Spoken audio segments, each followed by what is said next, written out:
Shalom, selamat malam. Jumpa lagi dalam program My Way, renungan singkat firman Tuhan, di mana pada malam hari ini saya akan membawakan firman Tuhan dengan tema hidup jujur. Firman Tuhan di dalam Amsal pasal yang ke-10 ayat yang ke-16. Amsal pasal 10 ayat yang ke-16 kita akan baca bersama-sama. Demikianlah firman Tuhan. Upah pekerjaan orang benar membawa kepada kehidupan, penghasilan orang fasik membawa kepada dosa. Sekali lagi, upah pekerjaan orang benar membawa kepada kehidupan, penghasilan orang fasik membawa kepada dosa. Bapak Ibu Saudara yang terkasih dalam Tuhan, kalau kita bekerja mendapatkan upah itu adalah hak kita. Kalau kita bekerja pada sebuah perusahaan, kita mendapatkan salary setiap bulannya, itu adalah hak kita. Tetapi dikatakan bahwa upah pekerjaan orang benar membawa kepada kehidupan. Demikian juga kalau hidup kita nggak mau jujur, kalau kita bekerja tidak jujur, bahwa kita melakukan pekerjaan kita tidak jujur, bahwa upah yang kita terima nggak akan membawa pada kehidupan, tapi membawa pada masalah. Seperti dikatakan bahwa penghasilan orang fasik membawa kepada dosa. Misalnya kalau kita bekerja dalam suatu perusahaan, kita korupsi. Korupsi adalah suatu perbuatan yang dosa. Apakah itu membawa pada suatu kehidupan? Tidak. Itu pasti akan membawa pada suatu masalah. Kalau ketahuan kita berurusan dengan hukum dan ujung-ujungnya kita pun akan dipenjara kalau ketahuan korupsi. Oleh sebab itu, hiduplah jujur. Memang dalam zaman-zaman saat ini, zaman-zaman yang demikian modern, kata orang jujur itu sudah langka. Orang jujur itu sudah langka. Banyak orang yang melakukan hal yang tidak jujur. Yang penting aku untung, yang penting aku untung, lapaku besar, orang lain nggak peduli, ya kan? Kalau misalnya lah, suatu contoh kita menjual barang misalnya, ada kalanya kualitasnya kurang bagus. Supaya barang ini laku, dia bilang kualitasnya bagus, kualitas nomor 1, sehingga barangnya laku.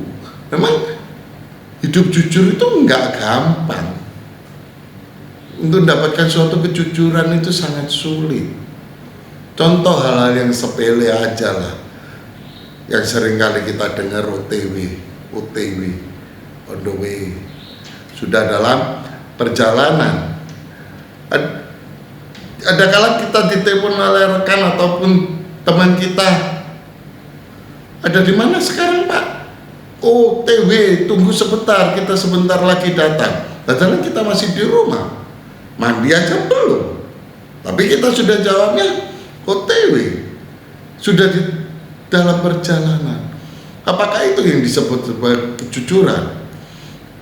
Kita diminta kejujuran itu bukan dalam hal yang besar aja kita harus jujur, tapi dalam hal-hal yang kecil pun kita dituntut kejujuran. Dan kalau kita janjian aja sudah berdusta, apalagi dalam hal yang lain. Dalam hal bisnis misalnya, dituntut suatu kejujuran, kerjasama yang jujur untuk mendapatkan suatu kerjasama yang baik.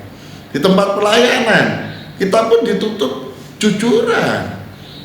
Siapakah yang kita layani? Tuhan kita, dituntut kejujuran.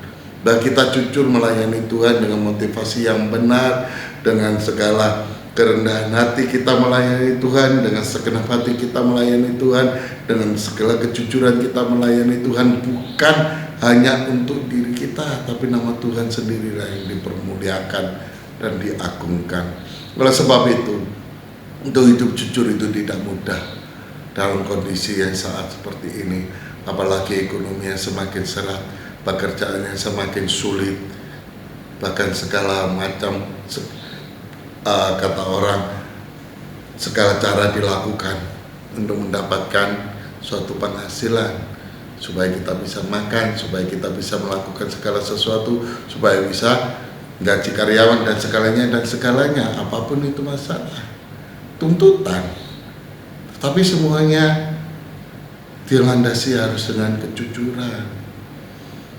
Upah pekerjaan orang benar membawa kepada kehidupan. Memang upah orang jujur seringkali terkadang dikatakan, wah kalau jujur-jujur terus bisa nggak makan ini. Ada orang yang mengatakan seperti itu. Biarlah orang lain mengatakan apa, tetapi Bapak Ibu Saudara yang terkasih dalam Tuhan, firman Tuhan mengatakan bahwa upah pekerjaan orang benar membawa kepada kehidupan. Oleh sebab itu belah tetap jujur. Tuhan pelihara.